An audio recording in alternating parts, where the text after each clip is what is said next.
बनियादपुर नामक एक गांव में बलराम नाम का एक लकड़हारा रहता था।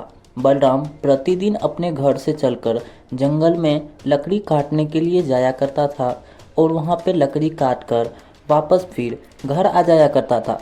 एक रोज़ बलराम घर से निकलकर अपने दोस्तों के साथ घूमने निकल जाता है। रास्ते में जब वह जा रहा होता है तो दोस्तों से बातचीत करता है। तो उसी बीच में एक दोस्त उससे बोलता है कि बलराम, क्या तुम उस नदी में एक बड़े से पैर के बारे में जानते हो जिसे आज तक कोई भी काट नहीं पाया? कोई भी अगर वहां उस पैर को काटने के लिए जाता है तो आज तक वह जिंदा जीवित लौटकर नहीं आ पाता है। पता नहीं ऐसा क्या है वहां पे। तो दूसरा दोस्त भी उसको बोलता है कि क्या हम लोग वहां जा सकते हैं? एक दोस्त बोलता है कि नहीं, हम लोग नहीं जा सकते वहां पे। बलराम उन लोगों को बोलता है कि अभी तक मैं गांव में नहीं था ना, इसलिए वह पैर नहीं कटा। अब मैं आ गया हूं तो ज़रूर उसे काट लूँगा। तो दोनों दोस्त इसको समझाते हैं और बोलते हैं कि बलराम, ऐसा देख मत करना, वो बहुत ही ज़्यादा खतरनाक है। जिसके बाद ये लोग फिर वापस अपने घर की ओर आ जाते हैं। फिर सुबह होता है, बलराम कुल्हाड़ी लेकर के अपने जंगल की ओर जाने लगता है। रास्ते में से याद आ जाता है उस नदी में एक पैर जो था उसी चीज़ के बारे में। जिसके बाद फिर यह अपना रास्ता मोड़ करके उस नदी की ओर जाने लगता है। उस नदी की ओर जाते ही वह सामने जब उस पैर को देखता है तो एक जगह से वह बस उसे देखता रहता है। तो उसके पास ही से एक साधु जी गुजर रहे होते हैं जो बलराम को उस पैर की तरफ देखते हुए देखते हैं। तो साधु जी उनसे पूछते हैं कि क्या देख रहे हो?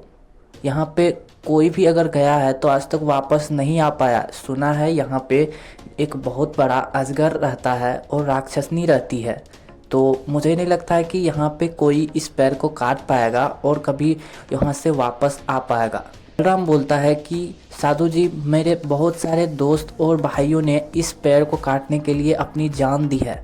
मैं चाहता हूँ कि इस पैर को ज़रूर से ज़रूर काटूँ। सो आप कुछ मेरी मदद कर सकते हो?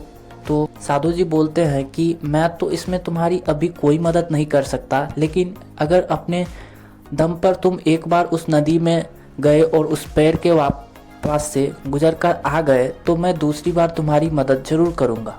अपनी कुल्हाड़ी लेता है, एक नाव की जुगाड़ करता है और वह नाव लेकर के उस नदी में उतार कर वहाँ से वह उस वृक्ष के नज़दीक जाने की कोशिश करने लगता है। रास्ते में जब वह वृक्ष के नज़दीक जाने ही वाला था तो एक बड़ा सा अजगर उसको घेर लेता है और बोलता है कि तुम यहाँ से चले जाओ मूर्ख, यहाँ पे क्या करने आए हो? यदि अगर तुम्हारी मनसा इस पैर को काटने की है तो वह भूल जाओ, क्योंकि तुम्हारी जान मैं ले लूँगा।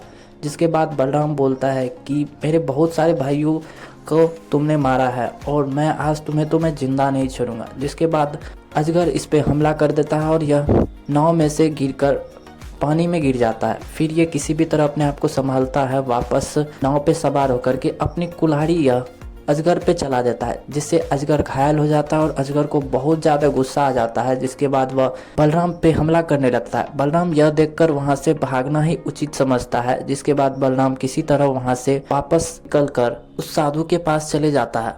वह साधु के पास पहुँचता है तो साधु यह देखता है कि यह एक बार जा कर के वापस फिर आ गया, जो कि अभी तक किसी ने भी ऐसा नहीं किया था। जिसके बाद साधु जी इसको अपने ध्यान अवस्था पे बैठाते हैं और इनसे बोलते हैं कि मैं तुम्हें एक ऐसी शक्ति दूंगा जिससे तुम गायब हो सकते हो।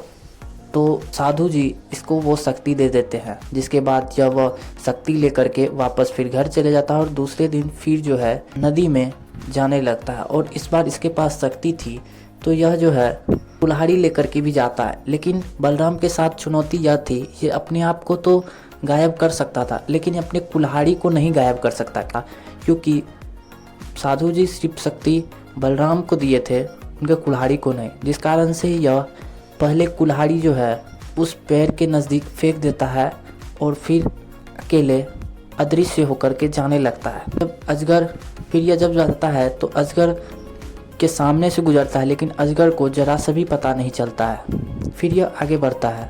राम जैसे ही उस वृक्ष के नज़दीक पहुंचता है, देखता है कि इसका कुल्हाड़ी किधर भी पड़ा हुआ है। उसको सबसे पहले खोजता है और वह कुल्हाड़ी लेकर के जल्दी से उस वृक्ष के जड़ में 2-3 वह 6 लगा देता है। थोड़ा सा कट जाता है तब तक में वहाँ पे जो राक्षसनी रहती थी उन लोग को पता चल जाता है और राक्षसनी आकर के देखती है तो सिर्फ कुल्हाड़ी चल रहा है और चलाने वाला का कुछ पता ही नहीं है। जिसके बाद राक्षसनी क्या करती है, उस कुल्हाड़ी को पकड़ लेती है और बलराम कितना भी ताकत लगा दे वह उस कुल्हाड़ी को चला नहीं पाता है। जिसके बाद कुल्हाड़ी छोड़ करके बलराम वहाँ से फिर वापस बिना किसी को दिखाई दिए घर आ जाता है। फिर जो है दूसरे दिन वह ऐसा ही करता है।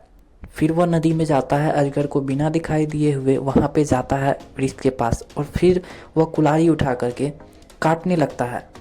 जैसे ही काटने लगता है तो आधा कट जाता है। जिसके बाद फिर से राक्षसनी आ करके उस कुल्हाड़ी को पकड़ लेती है और राक्षसनी बहुत गुस्सा में बोलती है कि चला जा मूर्ख, नहीं तो बहुत बुरा होगा तुम्हारे साथ। जिसके बाद फिर वहाँ से बलराम वापस चले आता है घर। जिसके बाद अब अपने ये दोस्त से बात करता है और अपने दोस्त को बोलता है कि एक ट्रैक्टर और रस्सी लेके आने के लिए। जिसके बाद यह दोनों जुगाड़ करके ट्रैक्टर और रस्सी के साथ इस नदी के पास आते हैं और ट्रैक्टर के पीछे उस रस्सी को लगा करके और रस्सी को नदी में फेंक देते हैं। जिसके बाद बलराम फिर उस नदी में जाता है और रस्सी उठा करके उस वृक्ष में लपेट देता है और फिर कुल्हाड़ी को उस वृक्ष में फंसा देता है।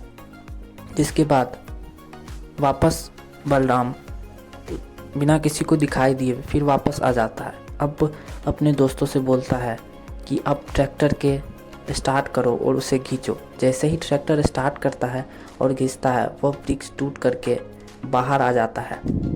जिसके बाद गांव के सारे लोग इकट्ठा हो जाते हैं और सभी लोग देखते हैं कि उस वृक्ष में से एक ऊर्जा निकल रही है जो कि काली साया जैसी थी, जैसे कि अजगर और राक्षसनी की आत्मा उसी वृक्ष में थी, जो सबको दिखाई देता है कि इसमें से वह उड़ जाती है। अब सारे लोग बहुत ही ज़्यादा खुश थे क्योंकि अब लोगों की जान बच गई और लोग बहुत ही ज़्यादा खुश थे। जिसके बाद सभी लोग बलराम की जय जयकार करते हैं और कहानी यहीं पे ख़त्म हो जाती है।